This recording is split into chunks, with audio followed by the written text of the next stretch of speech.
Oh, hello. Did you know that this hoodie mentors kids? Oh my gosh, this one seems to be mentoring. No, it's not mentoring, it's paying rent. Whoa, it's a remarkable thing to see a hoodie that pays rent and a hoodie that mentors kids. Can you believe it? I'm Asterix, and welcome to Imagination TV. Today I'm fascinated and so inspired by the potential of what we are going to do. We're going to listen to Amanda Reid, who's going to be telling us a story, and we're going to be paying attention because we are good students on Imagination TV, especially you, Rianne Miller. I know you're a very good student. You love paying attention. Stephanie Beck, a fantastic student. Now bring those comments through. Derek Bland, I love those comments you send about imagination, and we'd love to hear from you all on the YouTube chat line. So send them on through. Charisse Jackson is sending them through to me and is a wonderful producer. Charisse, can't wait to be able to work with you today. And today we are thinking about forgiveness and looking at that theme which we have been working on this week. And when I think of forgiveness, I think, geez, those youngsters got it right on Tuesday when they said to us, you've often got to find a way to let that weight go, because otherwise you're going to lose huge connections in your life. You're going to lose huge connections. I really like that idea. Let it go. Oh. Okay, let's get this show ready to rumble. Before you listen in, why don't you jump over here and buy one of these hoodies that mentors kids and one of these hoodies that pays rent. Go to AIME-mentoring.com and grab one. That would be fantastic. Parul, that is a magical hoodie indeed. Great to see you. And a hurrah to Amanda. What a star. Amanda, how are you? I'm good, thank you. Thank you for joining us today. And a special shout out to the Australian Institute of Sport and Cycling Australia, who are joining us for this Cancelled Not Cancelled special and for your keynote. So how are you feeling? Are you ready to go? Yeah, a little bit nervous, but we'll get there. Well, I hear, that you've broken world records and done a few things, and that nerves can be a good part of an engagement opportunity to succeed. So I wish you all the best. Amanda Reid, welcome to Imagination TV and to our special Cancelled Not Cancelled keynote. Go get 'em. Thanks. So my name's Amanda, and to introduce myself, I'm an Aboriginal woman. I come from Wemburum and Guringai, and I love to play sport and I love to mentor kids and kids in care. So yeah, it's pretty good. And so yeah, okay, I grew up in the Blue Mountains, Lower Blue Mountains, then moved to Sydney for year 11, 12 at Endeavour Sports High. And then from there, yeah, I was a swimmer to start off with. So I used to get up early and then come to Sydney from the Lower Blue Mountains. which was a very early wake up, 3:30 in the morning. And then I got a bit over swimming because of bullying, and I couldn't do it anymore because I couldn't tolerate the bullying. So I went back to a sport that I did when I was little, which was cycling. So, and then that's my journey to cycling, which was pretty cool. So yeah, and then the last 4 or 5 years in the sport of cycling, I've made the games in 2016 and won a silver medal. And that was pretty cool and really cool experience, especially for my second games in a different sport. Especially being young still. Like my first games I was 15 as a swimmer and then crossed over to cycling. Being the youngest cyclist there was pretty cool as well. Then to medal was even better. And I broke the Paralympic record in the 500 TT on the track, the velodrome. And then the girl from the Netherlands, the Dutch girl, Alida, went off behind me, because she was ranked number 1 in the world at that time for my classification. And she went faster and broke the world record. She had to break the world record to actually beat me that year, which is a pretty big feat in itself to do that. And then the next year was a very small worlds, because normally they don't run worlds after the Paralympics for track cycling for Paris. So it's very small. I walked away with 2 gold and a silver, which was pretty cool. But then things started going downhill after that. I was dealing with some bullying and wasn't coping very well and didn't want to train. And yeah, sort of lost interest in the sport because of that.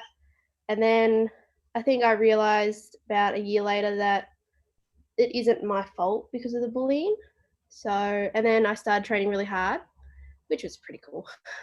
I actually really found a love for the sport. After I did a winter sport, I tried a winter sport for a while to give myself a break from cycling. So yeah, did 16 weeks down the snow season in 2018 in the winter and absolutely loved that. Came back from that and yeah, just cycling. I found a love for cycling again and was full on from there. And then won world championships in 2019 for cycling for my 500 again. And I beat the Dutch girl on her home turf in the Netherlands. And she growled at me, which was quite funny when I said congratulations. Well, I found it funny. And yeah, and ever since then, I've been breaking a few world records every time I ride my pet event, which is pretty cool. So yeah. And then this year we had Worlds, and that was very early, just at the start of all this pandemic stuff. We had Worlds in Canada, and I walked away with 2 gold medals and a world record. So I got my world record in my 500 TT for C2 in cycling. And then in the scratch race, which is 10K scratch race, which is 40 laps of a velodrome, I got the gold in that too, which wasn't expected because I'm not a long distance rider, I'm not an enduro rider, nothing. I just enjoyed the race, which was something that you do because it was after my 500. So I always get to ride it. And then, yeah, the big news of the games got cancelled. That was hard. Took that one a bit hard. Took me a couple of days to reset, refocus, new goals, setting new goals because we were over 500 days out when they announced that the games had been changed when we were only like 100 and something out. So yeah, that was challenging, and training from home, that's different, not going places. I don't like being cooped up too much. I'm very energetic. I like to get out and do stuff. So yeah, and my disabilities, I have a learning disability and I have cerebral palsy as well. So yeah, so I was bullied all through school, which was hard. I got tied to trees. I had my broad brim hat choked. Kids pulled it and choked it around me before they had the quick releases on it. I got told that I didn't look Aboriginal because I wasn't black enough, but you don't have to be black to be Aboriginal. So learning my identity as well was hard. But I ended up accepting it, and I'm me for me, and you don't have to be dark to be Indigenous. So yeah, it's pretty cool. So yeah, so I've been through a bit. Then my mum, and I have a sister who's actually blind as well. So mum, it's just me, mum and my sister. So that's been hard. We've had to fight things as well, and just all over. Been pretty cool. Amanda, Amanda, could I ask you a question? Um, Before I ask you a question, do you mind if I just say a compliment? I just think your story is fantastic, and what you have done, and where you have gone to, and how much drive you've shown to keep getting back up has just been fantastic. So we're getting lots of people on the chat line saying, Arpin is saying, go Amanda. Brianna is saying, first games at 15. Wow. Vicky is saying, amazing path you've started. Keep going. And then we've got some questions coming in as well. And I wanted to ask you a specific question. What was it like when you stood on top of that mountain and you were skiing and you thought about going back to racing? What made you want to overcome that moment of bullying and go back with confidence?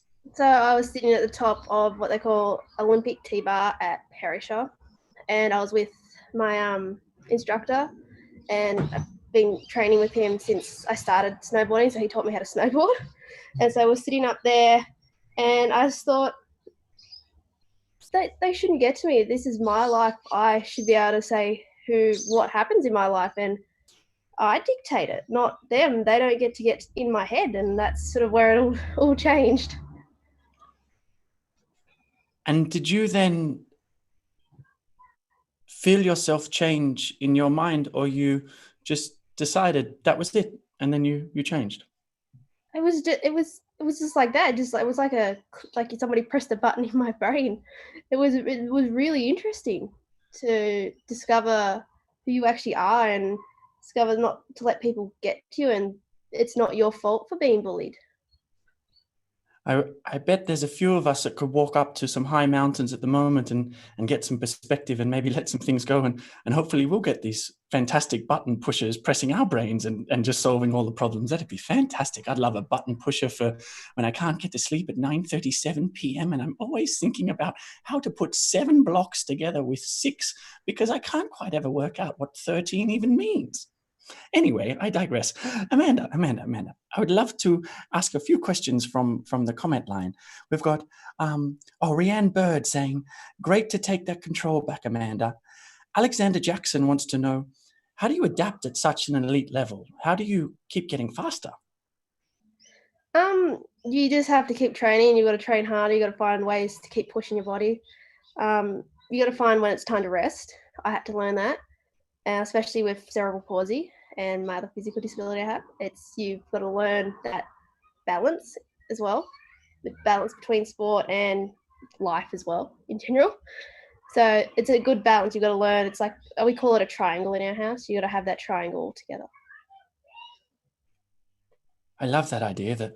That I was thinking about triangles the other day when I was watching IMAGI-NATION TV and thinking about how hope is like a triangle with trust and imagination, that they all kind of work together, that without hope, you can't give fuel to imagination, which can't then create trust.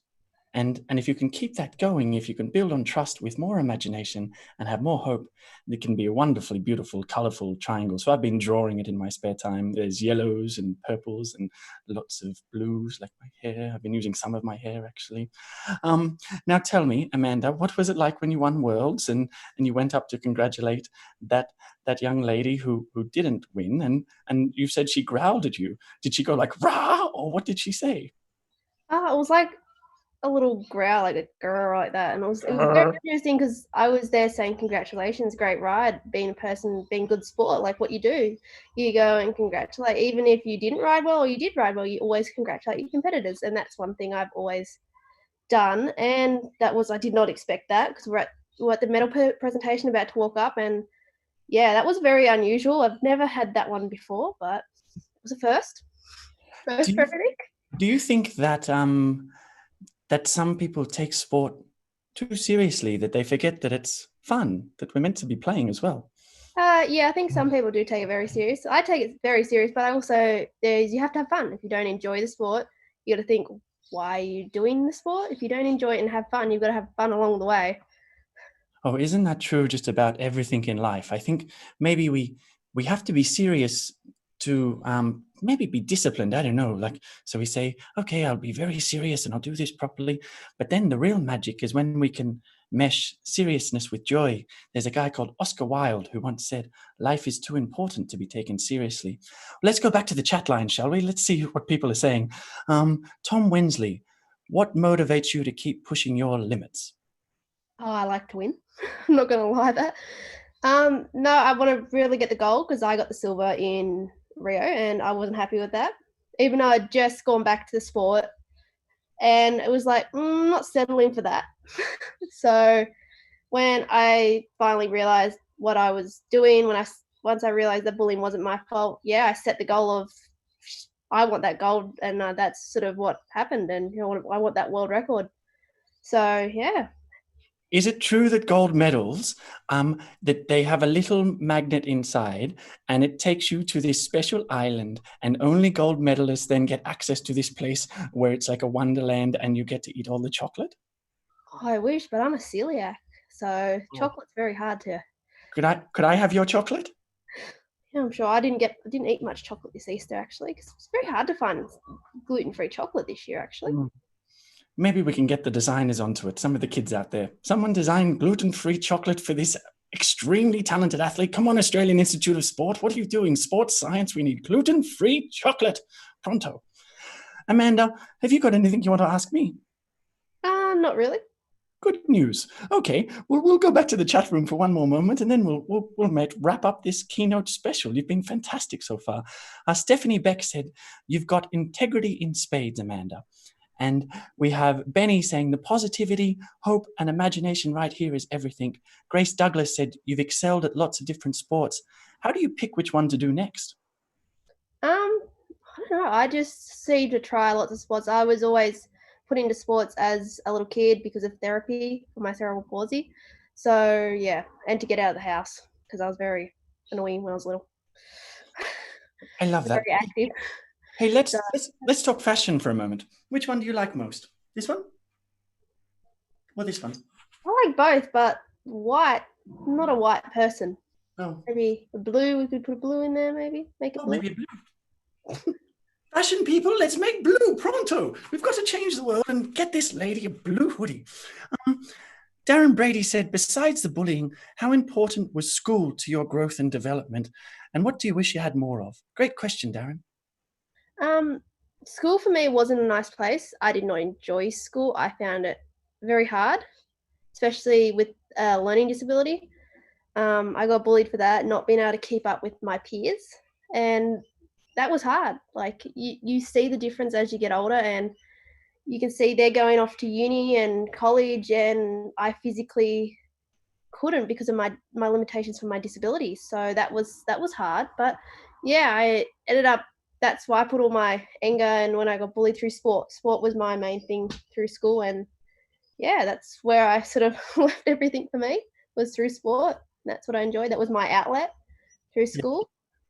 Yes, great. And I'm so glad that you did find that outlet, because I love watching you ride and how you push yourself. I find it inspiring, and we all have challenges, don't we? And we just got to find a way to channel them in different ways. And hey, so, a little birdie said to me that you did AIME for a little bit. Did you get to come along to any of the program sessions ever, or how did that work? I did AIME once or twice through the school I was at, and then I wasn't allowed back in the program because I wouldn't play football, and that was weird for me because they were very football orientated at the high school I went to. Oh, and that sucks. It really did, because I would have benefited from it.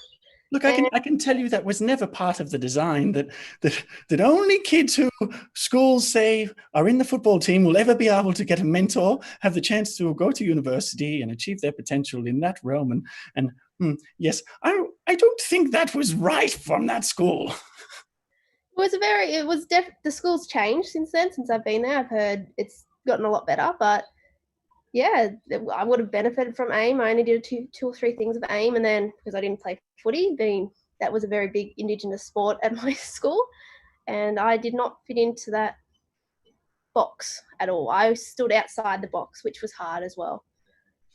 Do you think when we stand outside of boxes, do you think for kids at school, because for me, I never fitted into any any box. I always used to, try and sit down in the classroom, and it was hard. And I looked around at my peers, and everybody had these big heads and big arms, and I don't have any arms or legs or a bottom half of the body actually. And so I always find that quite challenging. They always looked at me funny, like I had different colored skin to them. And, so I knew I was a little bit different.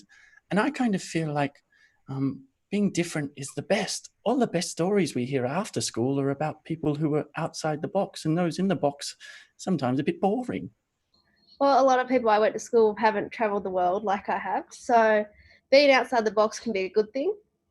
I don't want to be inside the box. I never have wanted to. So for me, I love being outside the box. You're different. You're unique in yourself. So that's what I found. Amanda, I think that is a wonderful place for us to finish our keynote conversation today. Thank you so much for standing outside the box, for swimming, for riding, for going fast, for standing on that mountain and saying, "Go away, bullies. Come on, button pusher, come and fix my brain," and letting that button be pushed in your brain and talking to us today. And we just can't wait to see what you do next. So thank you for inspiring us all and joining us to talk to all the kids around the world who are trying to work out how to make sense of today and imagine tomorrow. And thank you for being so brave and always reimagining what's possible in your life. Thank you. We'll see you soon, Amanda. Ladies and gentlemen, that wraps up Imagination TV today in our keynote special. So thank you all for joining us. Please, please, please grab one of these hoodies. It's going to help pay people's rent and help mentor kids. Head to aimentoring.com and get yourself one. Get yourself one of these hoodies. It's going to be fantastic. It's been great hanging out with you. Thank you to the Australian Institute of Sport and Cycling Australia, Amanda Reid. You've been watching Imagination TV. I'm Asterix, over and out, and I'll see you tomorrow for the art session. Well, it maybe won't be me, but it'll be one of my friends. Bye-bye.